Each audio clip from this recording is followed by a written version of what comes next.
мен ата-аналар.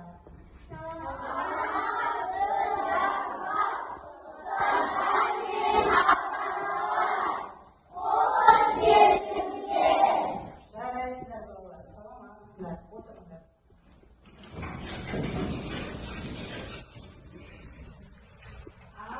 Көңіл-күйіңіз қалай балалар? Сабаққа дайындығыңыз қалай? Сабаққа деген ынталарың қалай? Қазір қандай сабақ?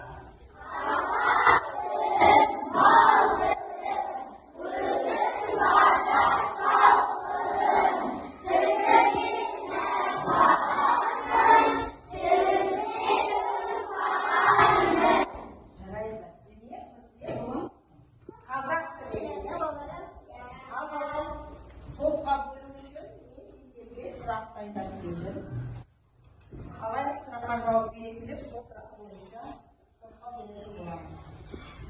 Балалар, отыра береміз балалар. Қалай ұстаздар кезінде біз ертең сирекке барамыз. Хабарда сөйлейміз, жарайсыздар. Демек, хабарлап тұр. Керемет. Екінші сұрақ. Бірінші мама қандай береке? Браво сөйлем. Яғни қандай береке екен? Тамаша. Сендердің топтарының аты браво сөйлем. Керемет. Ал алақай. Тасты демалысқа шығамыз. Яғни көтеріңкі көңіл күйді айтып тұрғандықтан лепті сөйлем сендердің топтарың аты лепті сөйлем екен. Жарайсыздар балалар. Үш топқа бөліп алдық па? Бір адам келе ғой. Ай, келе ғой. Жоқ, келе ғой өздері. Топтарыңа нені таңдап алды. Нешінші топ екен? Отыра ғой. Сенікі? Тамаша. Сенікі? Бірінші топ. Ал балалар, біз не сабағымызда қолданып жүреміз?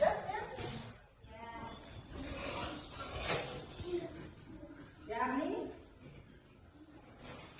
шаңырақ бойынша балалар, шаңырақ бойынша. Біз қазір шаңырақ бойынша тобымыздың атын біліп алдық.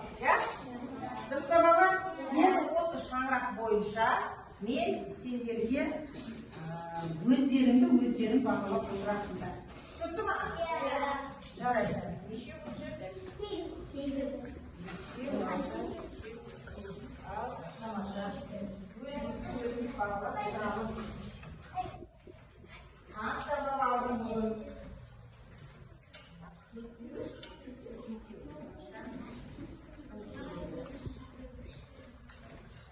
Әркім бір-біреуден аламыз, өзімізді бағалап отырамыз.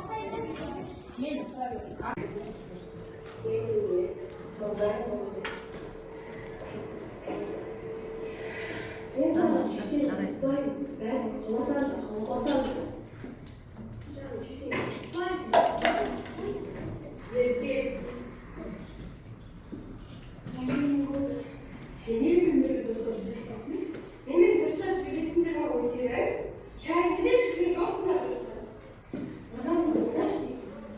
Келесі сұрақ, мәтінге келген аналарына қандай сыйлық дайындады дейді? Яғни, сендер аналарына қандай сыйлық жасадыңдар? Қолыңызға сыйлық жасадық қой біз, жарайсыңдар.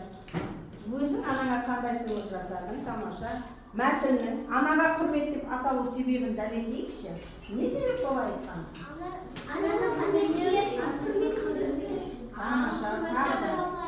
Ана туралы айтылған тағы да. Анаға құрметтеу үшін. Тамаша.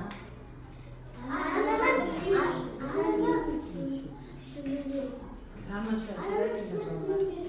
Енді соңғы тауып жазып. Анашы.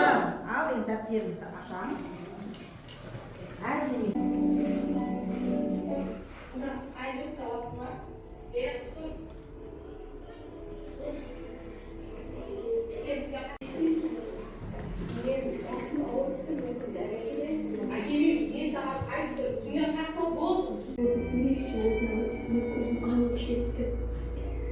Әттең-ай, сол кездер қайта орап келсе ғой деп армандап көңілім ау деген сөзім Тамаша,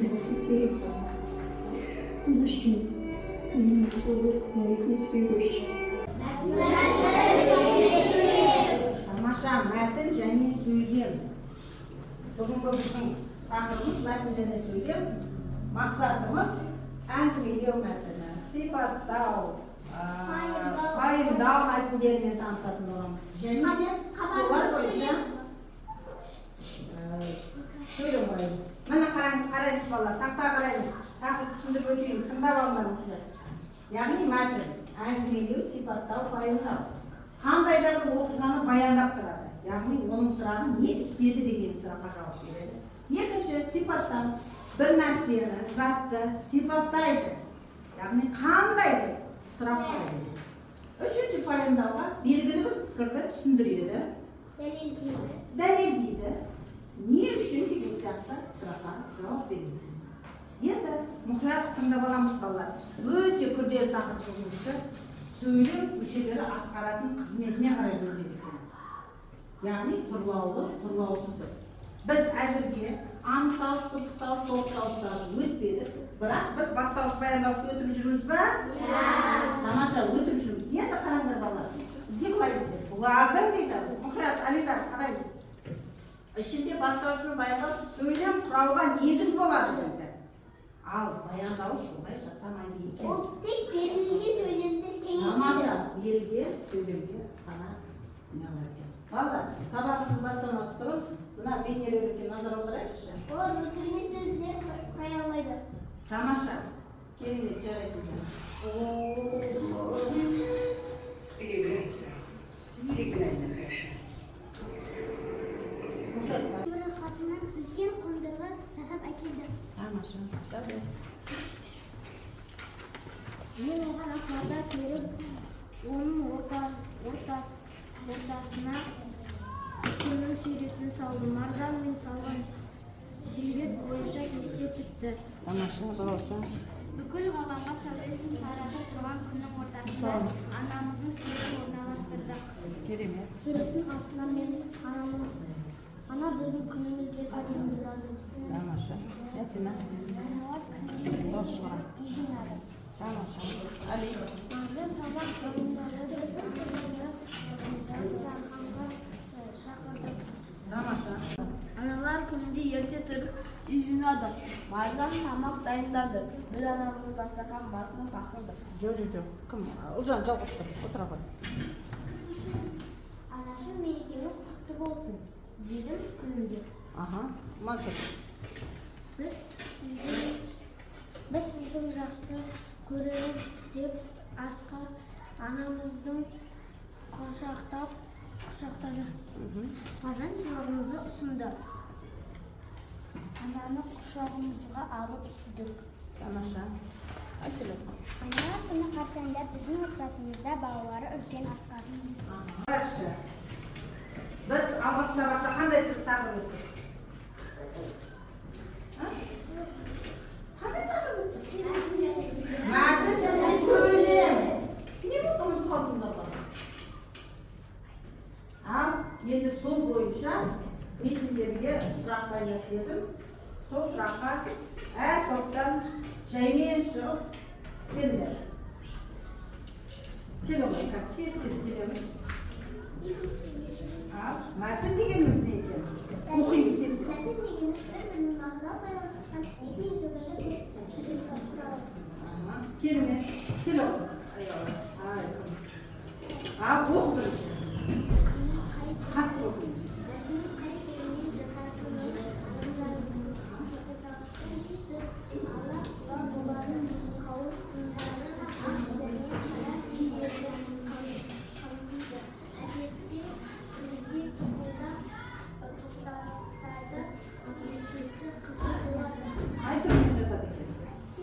Сипаттау, дұрыс па? Иә. Сипаттап тұр, иә? Келе ғой. Оқимыз. Пайымдау. мәтініне қатысты. Қайсысы қатысты екен? Пайымдау.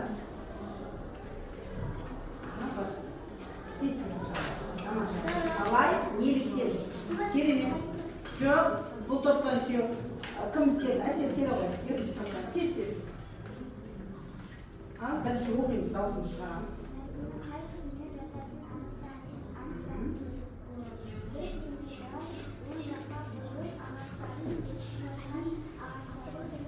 Рамазан түзу отырамыз. Мақамыз.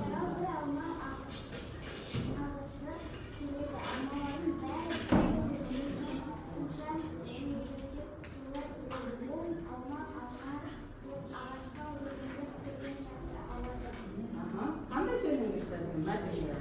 Анаңыз елеу мәдениет. Тамаша. Ал Мансұр келе ғой. Мәтін бөліктерін атады. Білеміз бе? Иә. Қалай болады мәтін бөліктері? Аташы, оқшы. Басы бөлімі. Ортасы. Осы. Тамаша. Бас. Келесі. Үшінші топта балауса келе ғой.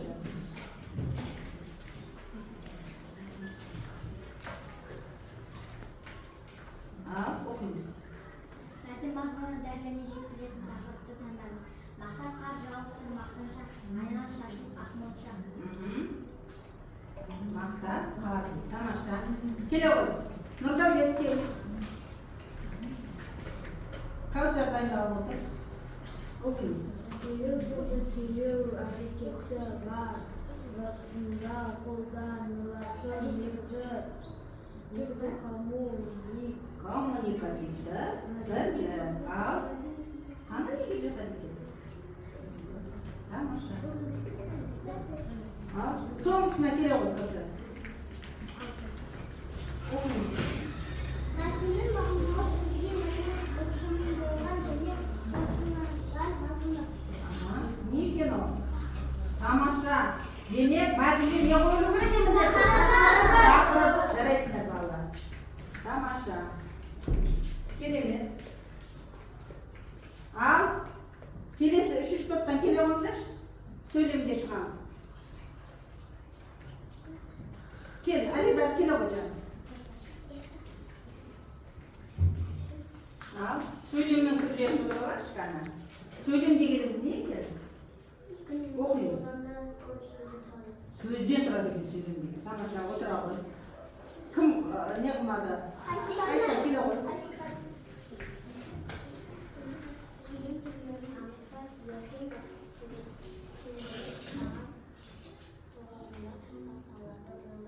Басталатын болды.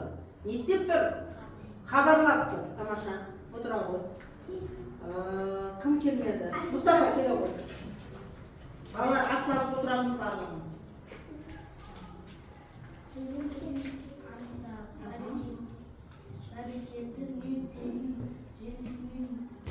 Сенімді болып едім. Не істеп тұр?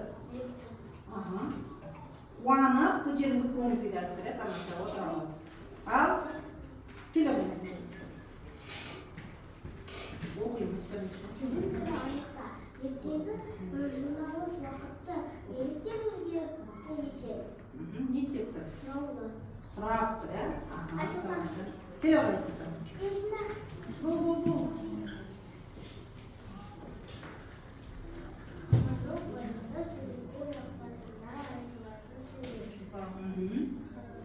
Хабарлы сөйлем екен. Тамаша. Ясына келе қойсың. Тез болады.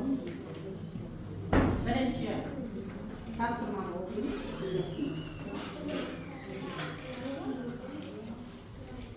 Тамаша. Ал кім келмеді? Дәулет келе ғой. Рамазан.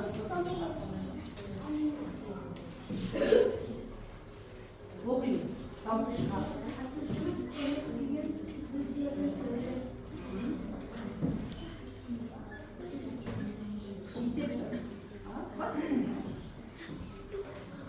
Рамазан келе ғой. Барлығымыз бас қоя. Али келді. Нешеге бөледі?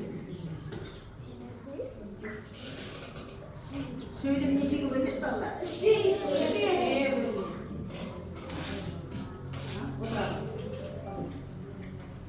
Ал балалар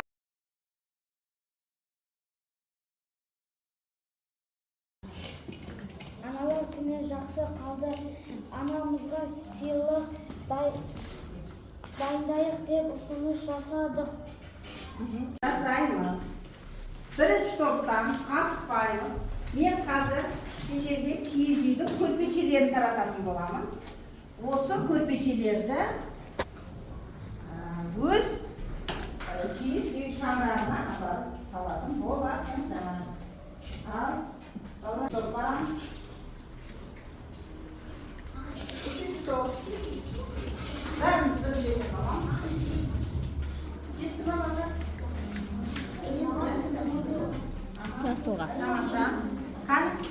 Жасылға. Маған түсінікті болды дейді. Тамаша. Мұрай салса енді қолыңдағы неғып тұрсын. Жетпегендер бар ма балалар? Абайдың өте уақытысында табамыз. Керемет, жарайсың жаным. Бүгін өзің де өте керемет дайындалып жүрсің. Тамаша.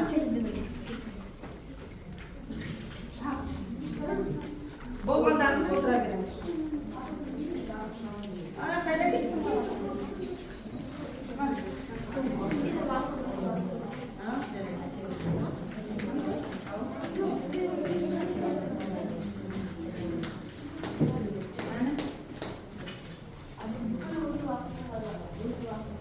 Тамаша. Әрине өте жақсы. Түсінгенмін. Тамаша. Алида. Кім жемістерін, нелерін дұрыс шашып алғандықтан, не істегендіктен? Қол ұшын создым. Қол. Бастауыш, баяндауыш. Не істедім? Қол ұшын мына жерінде создым дегені. Дұрыстаймыз.